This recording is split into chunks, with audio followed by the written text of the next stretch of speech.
The Case of Thissler and Baxter by A.M. Burrage. I knew all about Thissler's recurring, or rather continuous dreams, for he had often told me about them. Indeed, unless carefully handled, he was apt to become wearying, like any other man who was always anxious to revert to one particular topic of conversation concerning himself. The first time he told me about his dream existence as Mr. Baxter, I now dare frankly confess that I didn't believe him. I thought he'd invented it all with the purpose of becoming an object of half amusing, half uncanny interest.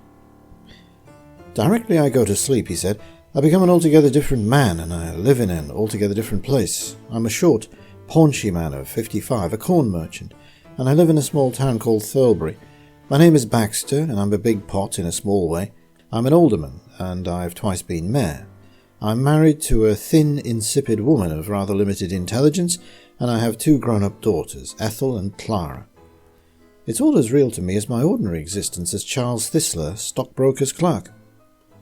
Do you mean to say, I asked, that you dream this every night? I don't think you understand, he replied. I don't dream the same dream over again. Directly I fall asleep, I am Alderman Baxter, and simply live through the ordinary petty details of his daily life. Nothing exciting or important ever happens. Our occasional family quarrels are very mild. I'm perpetually rebuking Ethel for being fast, and Clara for her temper. I'm pretty well off, and not a little self-satisfied. It's only when I wake up as Thissler that I realise that, as Baxter, I'm a pretty dull sort of dog. Never heard of anything so extraordinary, I murmured, far too polite to call a bigger man than myself a liar. Nor have I. The dreams go on in an unbroken chain. Directly I fall asleep each night, I go on where I left off on waking.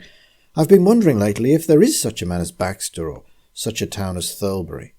In my dreams, it's a potty little place of about 5,000 people somewhere in the Midlands. Look it up in the ABC, I suggested. There's sure to be a station there. Right, I will, he said.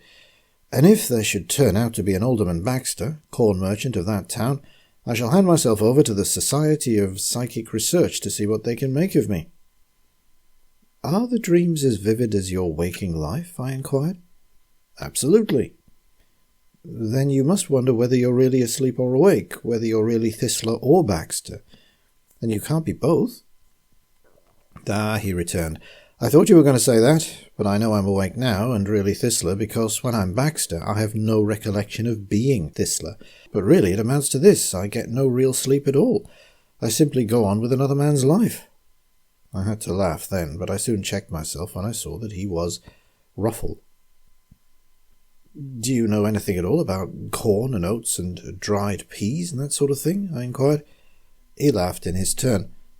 My dear man, as Baxter, I'm a bally authority, only my knowledge doesn't pass out of the dream with me. I know all this must sound perfectly incredible to you, but if it doesn't, what do you make of it? I made the usual fatuous jokes about drink and late suppers and left him. His story recurred to my mind 2 days later when I was looking up a train to Swindon.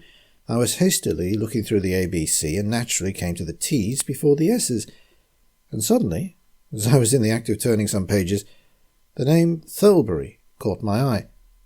Thirlbury, it seemed, was in Warwickshire and had a population of 6,410.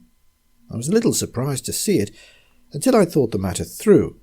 Then it occurred to me that Thissler, if he'd invented the story about his dreams, would naturally have made it as circumstantial as possible by preparing the details first.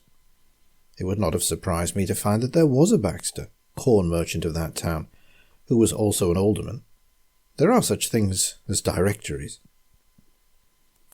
A week later I ran across Thissler once more, and being reminded of his extraordinary story, told him that the town of Thirlbury actually existed.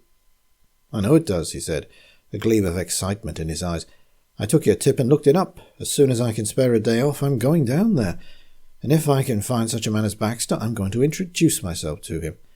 Wouldn't it be extraordinary if, as soon as he goes to sleep, he becomes me? We both laughed at the far-fetched absurdity of the idea, but there was a note of seriousness in his tone. How are Clara and Ethel? I inquired. Oh, quite fit, thanks, he answered with a grin. But just before I woke up this morning, I had to give Ethel a pretty healthy wigging for going to the pictures with a man who hadn't been properly introduced to her. Can you beat it? I said I couldn't, and wasn't going to try.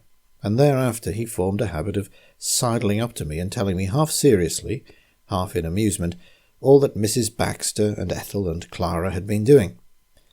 As I've already stated, it began to bore me after a time, and consequently I avoided him as much as possible. He was very busy in those days, and was continually expressing his regret at being unable to steal the time to pay a visit to Thornbury. It must have been 5 or 6 weeks after he first told me of the strange affair, when one evening he came round to my place looking white and haggard. "I want you to do me a favour," he said. "Pretty big one. I want you to sit up with me all night, play chess, cards, any old thing, drink black coffee, and stop me from going to sleep." "Why on earth?" I demanded. "Because I daren't. Last night I had my usual continuation of the same dream, and as Baxter I fell down in my shop in a sort of fit. I simply can't tell you how perfectly horrible I felt. They carried me to bed and fetched a doctor. I overheard him tell my wife, I mean Mrs. Baxter, of course, that I couldn't live for more than a few hours. I didn't feel like it either. So, don't you see, I simply daren't go to sleep tonight and continue that dream." There was no mistaking the man's sincerity, though I tried to laugh away his terrors. "Why," I said, "if you dreamed again tonight, you'd only dream that you died." "I won't risk it," he said. I knew now by his whole manner that this dream story of his was not a piece of conscious invention on his part. And though I thought his fears were shadowy, I'm a humane man who can sympathise with another's terrors. I was never a glutton for sleep, but although I liked my small share, I willingly agreed to sit up all night with him and keep him awake. It was about the dullest night I ever spent. I hate draughts and chess and such card games as two can play. Thissler dared not read nor permit me to read, and so we swilled black coffee and played interminable games of chess which would have disgraced children of 7. At last came the merciful dawn and breakfast, and we parted company, I to bed and he to the office, looking wan and hollow-eyed. The following morning he was round at my place before breakfast, his eyes staring with excitement, his cheeks and forehead flushed. "Well," I said, "did you venture on some sleep last night?" "I did," he answered, "and I didn't dream a thing. You'll know why when you've seen this. Look." He had with him a copy of the Daily Wire, open in the middle, and then folded twice across. He pointed at a column split into very small news paragraphs, and I looked where his thumbnail dug into the paper. "Alderman Baxter," I read, "a corn merchant of Thurlbury and twice mayor of that borough, died at his residence early yesterday morning after a brief illness. He will be remembered for much philanthropic work in connection with his native town." The words seemed to lose themselves in a haze under my eyes. "Good Lord," I said softly, "this is beyond everything I've ever heard of."